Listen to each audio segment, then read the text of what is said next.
नमस्कार मित्रों, स्वागत है आपका अंगिरा भाग्य दर्शनम चैनल पर। मैं डॉक्टर शिवप्रकाश द्विवेदी हमारे आपके जीवन में अत्यधिक उपयोग में आने वाली झाड़ू विषय पर चर्चा करना चाहता हूं। कई लोगों का प्रश्न होता है कि झाड़ू हम कब खरीदें, झाड़ू के पुराने होने पे उसका विसर्जन कब करें, उसका त्याग कब करें, कैसे त्याग करें, झाड़ू किस दिशा में रखा जाए, कब रखा जाए, झाड़ू का उपयोग कैसे किया जाए। इन तमाम विषयों की चर्चा मैं विस्तार रूप से करना चाहता हूं। आपको बताना चाहूंगा कि हमारे यहाँ पुराणों में, ग्रंथों में, धर्म ग्रंथों में झाड़ू को देवी देवताओं का पर्याय बताया गया है, संवाहक बताया गया है। माता शीतला के एक प्रसन्नता के लिए एक स्त्रोत में चर्चा है कि वंदे हम शीतलाम देवीम रासहस्ता दिगंबरम मार्जानी कलसम पेतम सुरपालंकित मस्तकम। माता सरस्वती, माता लक्ष्मी, माता शक्ति आदि देवियों को प्रसन्न करने के लिए हमें स्वच्छता की आवश्यकता होती है। जिस मकान में, जिस स्थान पे सफाई होता है, जहां पे सफाई होता है, स्वच्छता होता है, वहां पे लक्ष्मी का और अन्य देवताओं का वास होता है।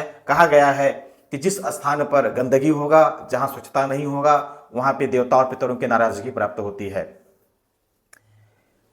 झाड़ू को मार्जनी, बुआ, बढ़नी, बुहारी, बुहारी, सोहती, उहनी, सोना, पोहनी इत्यादि नामों से पुकारा जाता है।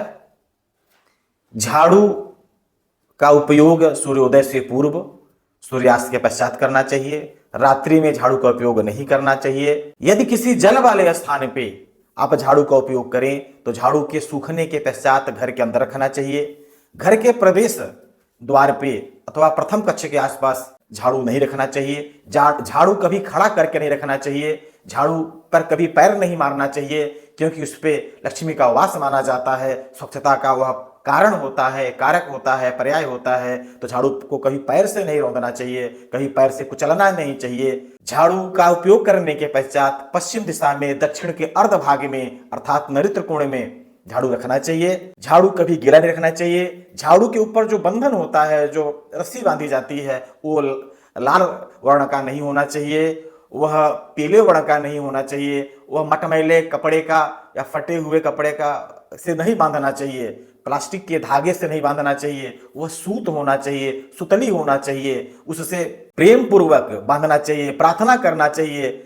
कि झाड़ू का जो प्रत्येक भाग है, कई भागों से मिलकर झाड़ू बनता है, तो वह हम संयोजित कर रहे हैं, संगठित कर रहे हैं, उसका उपयोग हम सफाई के लिए कर रहे हैं। आपकी कृपा सदैव हमारे घर पे बनी रहे, हमारे जनों पर बनी रहे। इस प्रकार से जब आप झाड़ू का उपयोग करते हैं तो सदैव लक्ष्मी की संपन्नता बनी रहती है। लक्ष्मी स्थिरता प्रदान करती हैं। कभी भी झाड़ू शनिवार के दिन नहीं खरीदना चाहिए। शनिवार, रविवार, मंगलवार झाड़ू का क्रय नहीं करना चाहिए।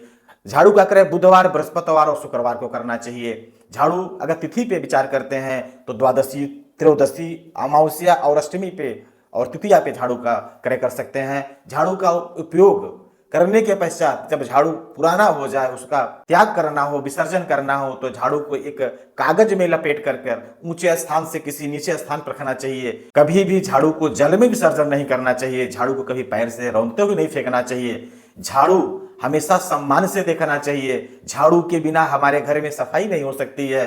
झाड़ू के बिना हमारे स्वच्छता नहीं आ सकती है, और बिना स्वच्छता के लक्ष्मी कृपा नहीं हो सकती।